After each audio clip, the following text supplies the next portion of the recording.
नमस्कार। साई वाणी प्रारंभ करो जारी रखो, इस विचारधारा से साई वाणी को प्रारंभ किया और हर समय, हर जीवन के हर पहलू में और जीवन का जो लक्ष्य है उसको पाने के लिए साई बाबा ने अपने जीवन में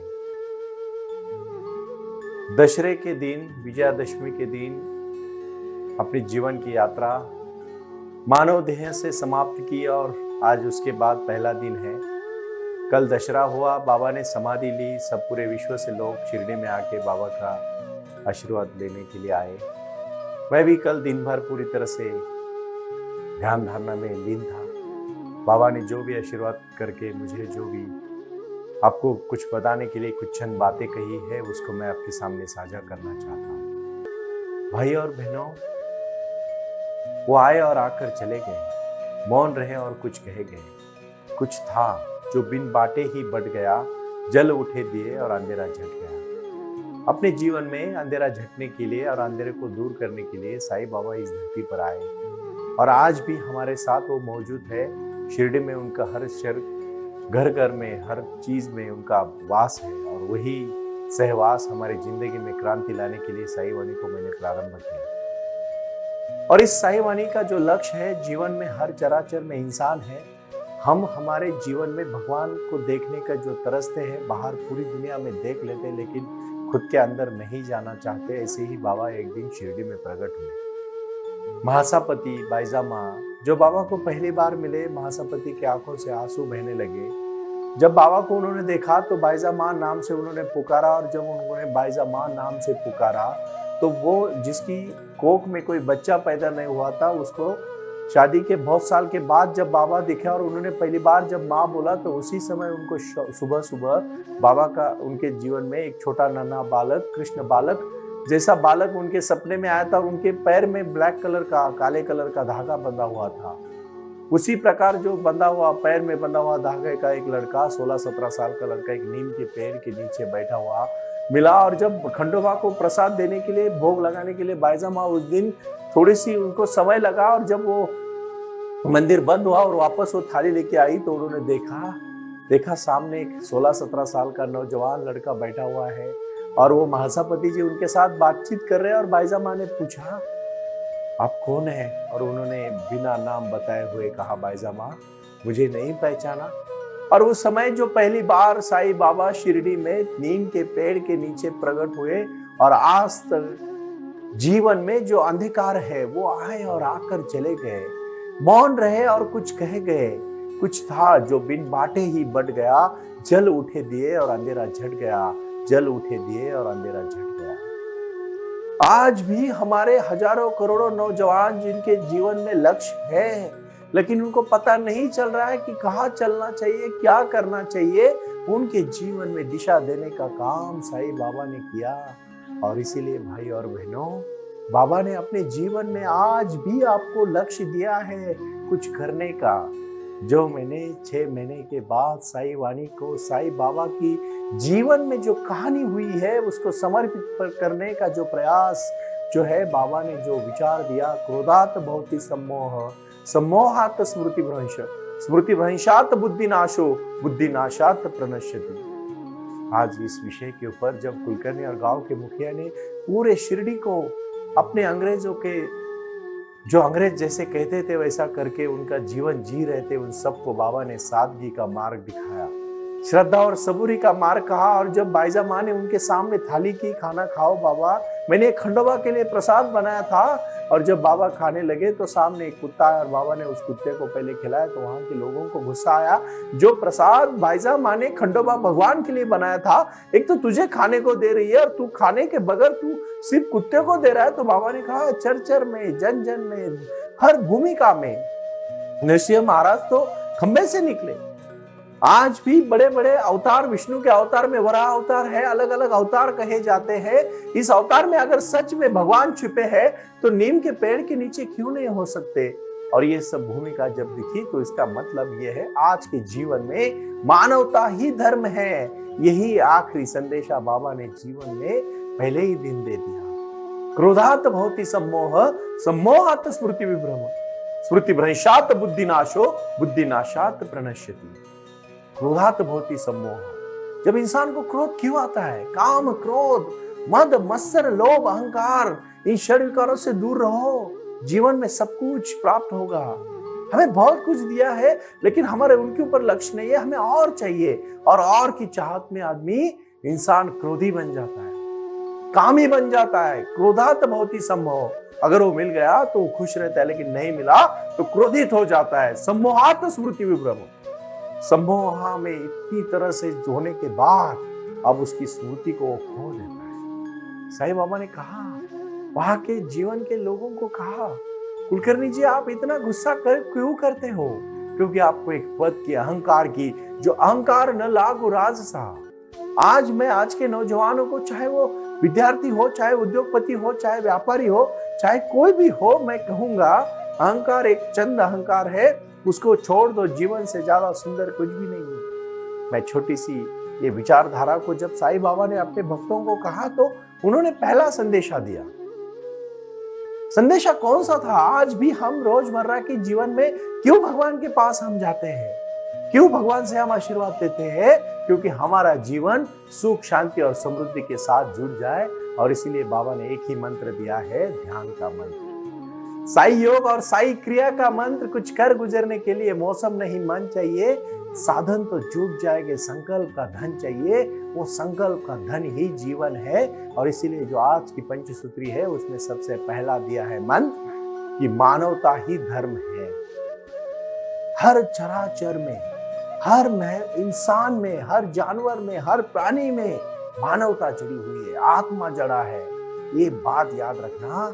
हर चीज, शरीर नष्ट हो सकता है, इंसान नष्ट हो सकता है, लेकिन आत्मा ना पानी से नष्ट होगी, ना अग्नि से नष्ट होगी, ना धूप से नष्ट होगी, ना छाव से नष्ट होगी, ना किसी के हल्ले से नष्ट होगी, ना किसी के गोली से नष्ट होगी, ना किसी के बाण से नष्ट होगी, ना उसको कोई मार सकता है। आत्मा अजरामर है। और यही आत्मा की तो बात करने के लिए मैं साई क्रिया की बात करने जा रहा हूं। ये साई वाणी का प्रारंभ ही साईं बाबा का जीवन है। और फिर उन्होंने उन लोगों को चमत्कार तो नहीं, लेकिन नमस्कार करके जीना कैसे चाहिए। सबका मालिक एक है, भगवान आप मेरे हो। और सभी भगवानों को अपने जीवन में आत्मसात करके सर्वधर्म समभाव, जो आज के तारीख में जीवन में बहुत महत्वपूर्ण है। हम हजारों करोड़ों लोग, भारत एक विविधता से नटा हुआ देश है। मैं इस भारत के बारे में गरिमा, आज मैं विद्यार्थी के लिए एक छोटी सी कहानी कहना चाहता हूं। और आज आप अपने डायरी में नोट कर लेना, अगर आप कुछ करना चाहते हो तो साईं बाबा का पहला संदेश है उन बालकों के लिए जो बालक अपना जीवन बनाना चाहते हैं। जो आज के बालक है वो कल के पालक है, कल के वो पेरेंट है, और कल के वो भारत के नेतृत्व करने वाले लोग हैं। उनको मैं पहली चीज कहूंगा जो साईं बाबा ने अपने जीवन में कहा, आज का काम आज ही करो। आज का काम आज ही करो, कल पे मत टालो, कल कभी नहीं आता। जो इंसान कल पे काल टालने की बात करता है वो कभी कुछ नहीं कर पाता। काम कभी कल पे मत टालो। दूसरा और महत्वपूर्ण विषय है, यूट्यूब पे कुछ महत्वपूर्ण, कुछ दिशा देके पढ़ना चाहते हो तो जरूर पढ़ो। इंटरनेट बहुत अच्छी चीज है भाई और बहनों, लेकिन उसमें शॉर्ट देखने की जो लत लग जाती है ना, तो कुछ नहीं करता इंसान, दिन भर सिर्फ ऐसे ही करते रहता है। और ये मोबाइल से पहले टीवी थी। टीवी में एक बार प्रोग्राम शुरू होता था, संडे के दिन सुबह रंगोली होती थी, छायाचित्रकार होता था। एक बार लोग गाना सुनने को, महाभारत रामायण देखने को बैठते थे। आज 24 घंटा टीवी हमारे हाथ में आई है। एक बार याद रखना, शॉर्ट्स देखने की लत छोड़ देना। इंस्टाग्राम, फेसबुक का ज्यादा उपयोग ना करना, जितना जरूरी है उतना ही करना। और तीसरा और महत्वपूर्ण, बहुत ही महत्वपूर्ण विषय है, हमारे जीवन को हमें कहां पहुंचना है। पूरा जीवन का नक्शा मत बनाना, सिर्फ कल का प्लान तैयार करना। मुझे कल दिन भर में सुबह से लेकर शाम तक क्या काम करना है, इस बात का आज रात को ही सोने से पहले प्लान तैयार रखना। इन 3 चीजों को मैं आज, साईं बाबा ने जो ध्यान का जीवन सिखाया है, जीवन जीने की जो कला सिखाई है, उस कला को मद्देनजर रखते हुए मैं आपको कहना चाहता हूं। और फिर बाबा ने कहा, नीम के पेड़ के नीचे कहा, यही मेरा घर है। भाईजामा ने कहा, आपने मुझे पहली बार बेटा बोला, मां बोला, कोई बेटा 16-17 साल का लड़का जिसकी कोख सूखी हो, जिसको कोई बच्चा नहीं हो, उसको जब कोई माँ बोलता होगा तो उसकी आप मन की अवस्था सुनो क्या होती हुई होगी। और वो भी एक साक्षात योगी बालक, जो बाबा जब प्रकट हुए तो उन्होंने बाईजामा का नाम बिना किसी से पूछे जाना। वो एक भगवान थे, वो आए थे लोगों को, जो अंधकार में ढकेलने वाले लोग थे, जो धर्म और कर्म कांड के बीच में लोगों को लूट रहे थे, उन लोगों को सबक सिखाने और लोगों को जीवन जीने की कला और आत्मीयता प्यार भरे भाव से अपने अपने जीवन में आज भी हजारों करोड़ों विश्व के लोग शिरडी में आके नतमस्तक क्यों होते हैं? क्या है उसका रीजन, क्या है कारण? क्योंकि मानवता ही धर्म है, दूसरा कोई नहीं। मानवता ही धर्म है और इसी मानवता के धर्म के लिए बाबा जुड़े, बाबा ने सिखाया। और आज 100 साल के बाद मैं एडवोकेट डॉक्टर सुनील नाना साहेब करपे साई वाणी के माध्यम से आपको साई क्रिया, साई ध्यान और साई वाणी से अनुभूत करते हुए, संबोधित करते हुए जो मैं प्रयास कर रहा हूं बाबा के आशीर्वाद से, वो आपके जीवन में बदलने की कला है। कुछ चीजें हैं भाई और बहनों, आज अपने रोजमर्रा की जिंदगी में आपको जीना पड़ेगा, आपको लक्ष्य को रख के आगे चलना पड़ेगा, आपको आपके जीवन में बदलाव लाना पड़ेगा। वो बदलाव जीवन की क्रांति है, वो भक्ति है, वो शक्ति है। और वही शक्ति से आपको लोगों को जीवन में क्रांति करनी पड़ेगी। बदलाव लाना ही जीवन अगर है तो उसी जीवन को पाना ही लक्ष्य है। वो जीवन क्या है? चौथा और महत्वपूर्ण विषय मैं आज आपके सामने साझा करना चाहता हूं कि शिक्षा बहुत बड़ी ताकत है। शिक्षा में इतनी बड़ी शक्ति है, सिर्फ वो नम्रता के साथ होनी चाहिए, बिना अहंकार से उसका पालन करना चाहिए। और इसी जीवन के लक्ष्य को शिक्षा आपको सिखा देती है कि आपको कहाँ पहुंचना है, कैसे जाना है। शिरडी के साईं बाबा, यहाँ से बाबा ने जो संदेश दिया है भाई और बहनों, वो सिर्फ और सिर्फ लोगों को जीवन जीने की कला तो है, लेकिन राजनेताओं को बताने के लिए कहा है कि आप आओ और प्यार से रहो। अरे 70-80 साल 90 साल की जिंदगी है, उसमें से 15-20 साल शुरू के और बाद में 10-12 साल ऐसे ही निकल जाते हैं। आप उस एनलाइटमेंट अवस्था में पहुंचो, आप उस भूमिका को पहुंचो। मैं मानव को निर्माण करने के लिए मेरा साई वाणी है, यहाँ कोई किसी चीज के लिए नहीं। साई बाबा ने सिर्फ और सिर्फ मानवता की कल्याण के लिए साई वाणी से मुझे उद्युक्त किया है।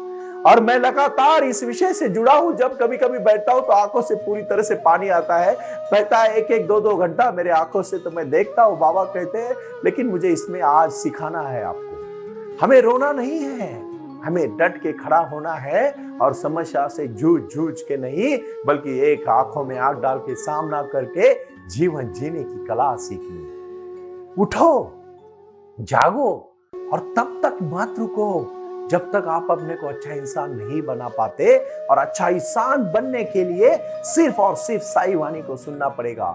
साई वाणी को करके साई क्रिया और साई ध्यान से जुड़ के अपने जीवन में साई योग और साई ध्यान का माध्यम से जीवन में क्रांति करनी पड़ेगी। इसीलिए मैंने कहा, इसीलिए ही मैंने ये लक्ष्य रखा, यत्र योगेश्वरो कृष्णो यत्र पार्थो धनुर्धरो तत्र श्रीर विजयो भूतिर ध्रुवा नितिर मतिर मम।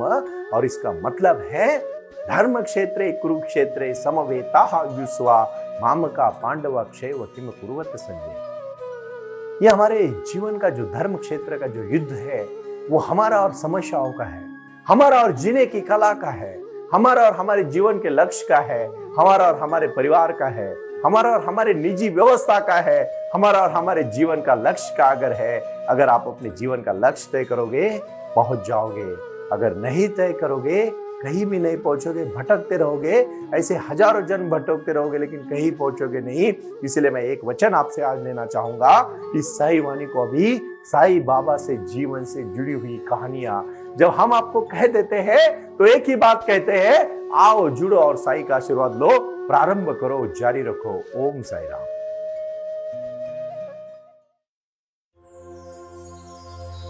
ओम साई राम। प्रारंभ करो, जारी रखो। इसी विचारधारा से साई वाणी का प्रारंभ हुआ। शिरडी के साई बाबा का आशीर्वाद पाके खुद अपने जीवन में एडवोकेट डॉक्टर सुनील नाना साहेब करपे जी ने साई वाणी के इस कार्यक्रम को प्रारंभ करते हुए 21वीं सदी को सही में साईं बाबा के आशीर्वाद से लोगों के जीवन में बदलाव एवं खुशियां लाने के लिए साईं वाणी का प्रारंभ किया। लगातार लोग साईं वाणी को सुनते आ रहे हैं। साईं कृपा जो साईं ध्यान से जुड़ी हुई है, क्योंकि मेडिटेशन ही एक ऐसी शक्ति है जो जीवन में क्रांति ला सकती है, बदलाव ला सकती है और खुशियां दे सकती है। लेकिन उसके लिए प्राणायाम बहुत महत्वपूर्ण है और अपने संकल्प के प्रति अडिग रहकर उन्होंने प्राणायाम की श्रृंखला को अपने शक्ति से जोड़ा और उसको साईं क्रिया के माध्यम से साईं ध्यान के प्रति वो लगातार लेके चले गए। इन सब क्षेत्रों के लिए एक ऐसा परिक्षेत्र होना चाहिए जहां लोग आए और रुके। शिरडी में साईं बाबा के समाधि के आशीर्वाद के बाद उनको ज्ञान और ध्यान दोनों की शक्ति देने का प्रयास किया जा रहा है। इसीलिए साईं बाबा की 65 फुट हिंदुस्तान की सबसे बड़ी प्रतिमा बनाकर वहां बाबा का मेडिटेशन सेंटर खोला गया है। साईं आंगन इस नाम से यह जाना जाता है। देऊळगाव गाड़ा, तालुका दौंड, जिला पुणे, यहाँ साईं आंगन की और बारामती क्षेत्र में साईं आंगन में इसी क्षेत्र की निर्मित करते हुए उन्होंने यहाँ निजी व्यवस्था के साथ बच्चों के लिए गुरुकुल सिस्टम का इंग्लिश माध्यम का स्कूल, जहां बच्चे पढ़े और जहां बच्चे गुरुकुल में रहकर गुरुकुल के माध्यम से गुरुर ब्रह्मा गुरुर विष्णु गुरुर देवो महेश्वरा गुरु साक्षात परब्रह्म तस्मै श्री गुरुवे नमः इसका ज्ञान ले पाएं। इसी के लिए इसे पूरी तरह से सीबीएसई एवं गुरुकुल के माध्यम से बच्चों को एक सुजान एवं भारत का एक ज्ञानी और अच्छा नागरिक बनाने के लिए वे ये कर रहे हैं। उसी के साथ हेल्थ इज वेल्थ कहते हैं कि शरीर ही सबसे महत्वपूर्ण संपदा है और उस संपदा को आयुर्वेदा के माध्यम से लोगों को जोड़ना चाहिए। इसीलिए उन्होंने यहाँ साईं वाणी आयुर्वेदा हॉस्पिटल की भी निर्मित की है और उस कार्य के लिए वो पूरी तरह जुड़ चुके हैं। पूरे विश्व से लोग साईं क्रिया और साईं ध्यान के माध्यम से जुड़ रहे हैं और इसीलिए उन्होंने साईं वाणी trust.org इस ई कॉमर्स की भी स्थापना की है। इस ई कॉमर्स के माध्यम से हजारों करोड़ों भाई बहन को उन्होंने व्यापार करने के लिए प्लेटफॉर्म दिया। उनकी कला, उनकी क्षमता, उनका ज्ञान लोगों तक पहुंचाने के लिए साईं वाणी trust.org बहुत बड़े लेवल पर महत्वपूर्ण प्रयास कर रहा है। इसीलिए यहाँ आए। ये बाबा की नगरी है। यहाँ बाबा का विज्ञान, बाबा का आशीर्वाद एडवोकेट डॉक्टर सुनील नाना साहब करपे जी के साथ लोगों तक पहुंच रहा है। हमसे जुड़े रहने के लिए आज ही साईं वाणी के ऑफिशियल यूट्यूब चैनल को सब्सक्राइब करें या अधिक जानकारी के लिए संपर्क करें 9604050607। ओम साई राम। प्रारंभ करो, जारी रखो।